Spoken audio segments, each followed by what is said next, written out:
আল্লাহ সুবহানাহু ওয়া তাআলা আমাদের বলেছেন, প্রত্যেক প্রাণ মৃত্যুর স্বাদ গ্রহণ করবে। আজকের স্মরণীয় বাণী সেই রাত নিয়ে, যা আমরা সবাই একদিন অনুভব করব।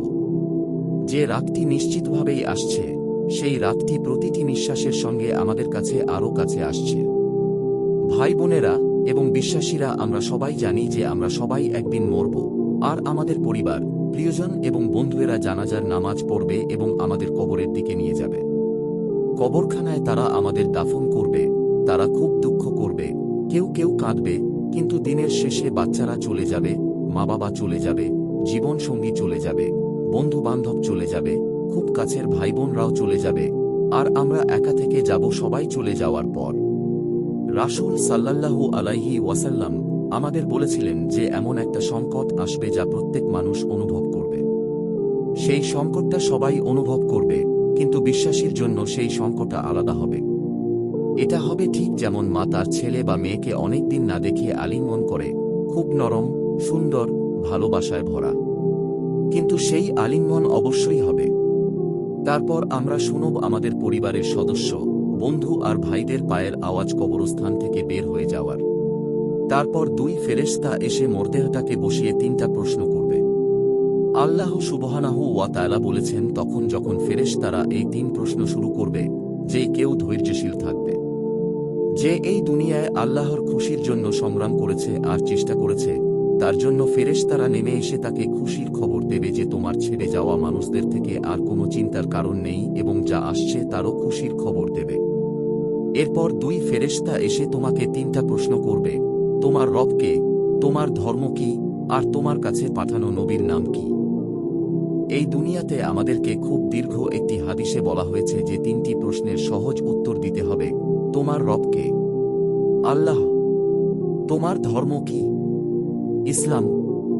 তোমার কাছে পাঠানো মানুষটির নাম কি? মুহাম্মদ সাল্লাল্লাহু আলাইহি ওয়াসাল্লাম। এই তিন প্রশ্নের পরীক্ষা পাশ করার পর আল্লাহর পক্ষ থেকে 5টি সুযোগ দেওয়া হবে। প্রথমত, কবর জান্নাত থেকে সাজানো হবে। আমাদের জন্য যেই কবর আছে সেটা 2 গজের মতো ছোট, কিন্তু আল্লাহ তা জান্নাতের মতো সুন্দর করে সাজানো।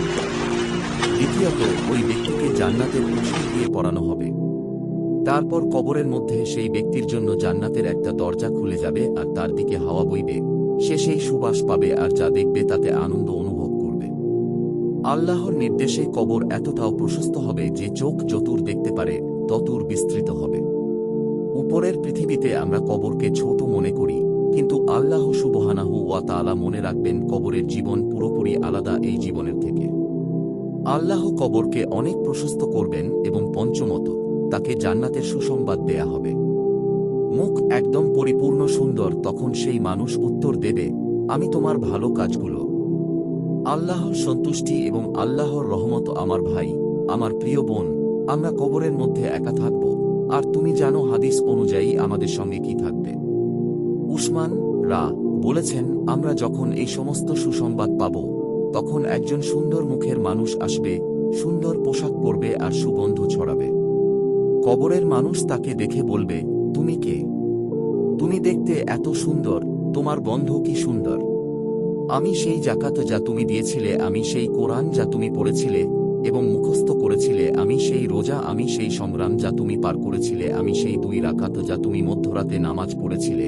এক সুসম্মানিত মানুষ, যিনি কিয়ামতের দিন পর্যন্ত আমাদের সঙ্গী হবেন। সবার থেকে জিজ্ঞেস করবে তারা আগে কি করত।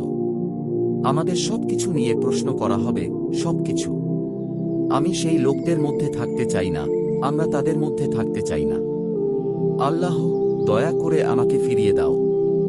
হায় আল্লাহ, আমাকে একটু সময়ের জন্য ফিরিয়ে দাও। তুমি কি প্রতিটি সালাত সময়মতো পড়তে। হে আল্লাহ, আমাকে ফিরিয়ে দাও, আমি দান করতে চাই।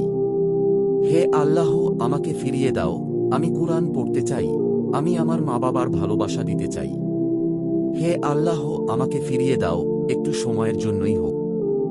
আল্লাহ বলেছেন, এতটাই সময় তোমাকে দেওয়া হয়েছে, এতবার তোবা করার সুযোগ পেয়েছ, এত ভিডিও দেখেছ, প্রতিটা ছিল তোমাকে আল্লাহর কাছে ফিরিয়ে আনার জন্য একটা স্মরণ।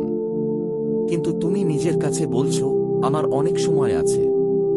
আল্লাহর কাছে ফিরে যাও। তারপর মৃত্যু ফেরেশতা আসে। সে যখন আসে, কোনো মেসেজ পাঠায় না, ইমেল দেয় না বা ফোন করে বলে আমি আসছি, সে হঠাৎই আসে। হঠাৎ একটা গাড়ি দুর্ঘটনা, ডুবে যাওয়া, কোনো অসুখ, সবকিছুই হতে পারে আল্লাহর ইচ্ছায়। তাই আমার ভাই বোনেরা, এটা একটা সময়, এই সময়টাই হলো সেই রাতটা বানানোর সময়, কবরের প্রথম রাতটা সবচেয়ে ভালো রাত বানানোর। এখন থেকেই সবকিছু বন্ধ করো যা ওই রাতটা নষ্ট করতে পারে। রিবা বন্ধ করো, জুয়া বন্ধ করো, মদ বন্ধ করো, প্রতারণা বন্ধ করো, অবৈধ সম্পর্ক বন্ধ করো, ধূমপান বন্ধ করো, বেপারবাজি বন্ধ করো, হারাম বিক্রি বন্ধ করো, হারাম কেনা বন্ধ করো।